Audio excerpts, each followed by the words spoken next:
Well, Britain is set to join the fight against Chinese coercion in the Indo-Pacific following the release of a major review of the UK's foreign policy. The so-called integrated review handed down by Prime Minister Boris Johnson this week identifies China as a systemic competitor and the biggest state-based threat to the United Kingdom's economic security. For more on this, I'm joined by retired British Army Colonel Richard Kemp. Richard, great to see you. How are you? Thank you. Very well, thanks indeed. This is about as clear-eyed as you can get, Richard. Britain is essentially calling out China by name here. We know Australian warships will join the UK aircraft carrier HMS Queen Elizabeth for exercises in the region later this year. But practically speaking, what will Britain's tilt towards the Indo-Pacific look like?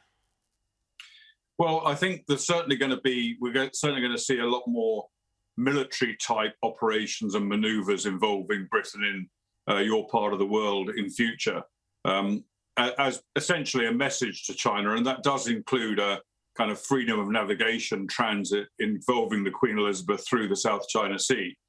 But I think we'll see more of that kind of message being delivered to China, but perhaps even more substantively than that. Britain is the president of the G7, a group of countries.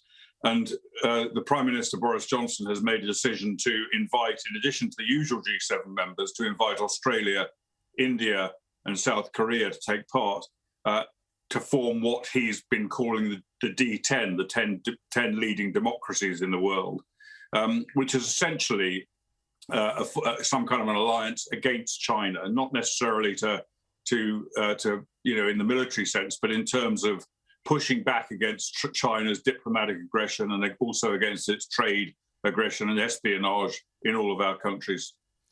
Richard, there was a spat today between China and the US, with China accusing the Americans of racism. They're quick learners, aren't they? What do you make of the Biden administration's moves on China? And you've also written about a kind of new Cold War with China emerging post-COVID. Tell me your thoughts. Well, I think we've yet to see how strong President Biden will be on China. I'm certainly hoping he really has to take the lead in the West against China. Otherwise, without a doubt, all is lost in the next 4 years of his presidency. So I hope that's going to happen. And in terms of a Cold War, I believe we've been fighting a Cold War with China since 1949, when the Chinese Communist Party entered power in that country. Although, having said that, we haven't been fighting it. China have been fighting it. They've been fighting a very effective Cold War against us. And we've refused to recognize that it's the reality.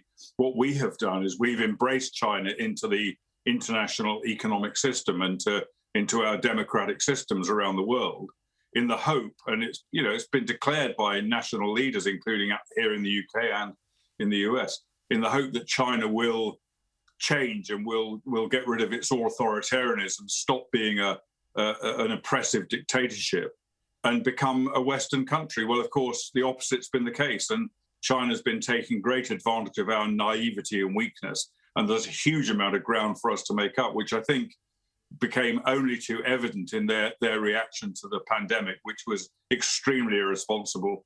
And I think, without a doubt, whatever the origins of the pandemic, China's actions did a great deal to help spread it.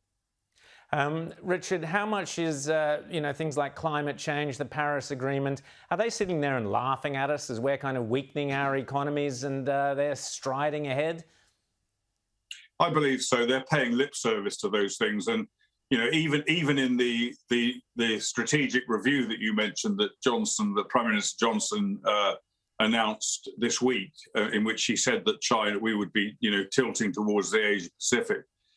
Even in that review, he extraordinarily said that China is a significant player in climate change, whatever that actually means, and also in helping to deal with the spread of pandemic, which was actually quite a bizarre thing to say, given China's role in the pandemic. So yeah, I think China will do all they can to encourage us to weaken ourselves through some of the ridiculous climate change initiatives and the various other initiatives that help to destroy our countries from within in some ways. Some of the social policies that are being pushed around the world, Well, and particularly in the West. Let me mention one of those, Richard, which you tweeted about yesterday. A 19-year-old student, a young girl, has been banned by Aberdeen University's student union for using the phrase "Rule Britannia" in a debate about the British Army, because apparently now, Richard, this was news to me, "Rule Britannia" is discriminatory. Yeah, so it appears. I think probably "God Save the Queen" is discriminatory in this country as well, as is the Union flag. And we had only yesterday an example of some BBC presenters laughing at a cabinet minister who was doing a Zoom interview with a Union flag in the background. They were making a joke of that, and a portrait of the Queen. Now, they wouldn't dare to make a joke of, for example, of the First Minister of Scotland with a Scottish flag in the background. But for whatever reason, "Rule Britannia," "God Save the Queen," the Union flag, all of anything to do with Britain or the United Kingdom is something that has to be dumbed down, has to be done away with, because ridiculous.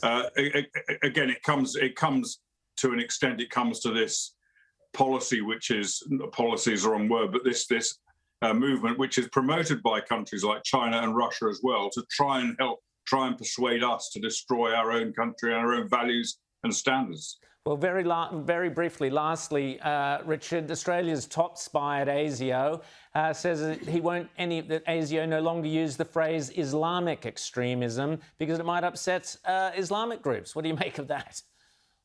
Well, I think it's an absurdity. I used to deal with ASIO, a very fine intelligence organisation, when I worked for the British government. And this debate was going on then, not involving ASIO at the time, but involving the British. And for just one example of the absurdity of pretending that something that we know is not, is that we insist, our governments insist on calling the Islamic State Daesh, which is a kind of acronym for the Arabic version, in the hope that people will think that it means something apart from Islamic State.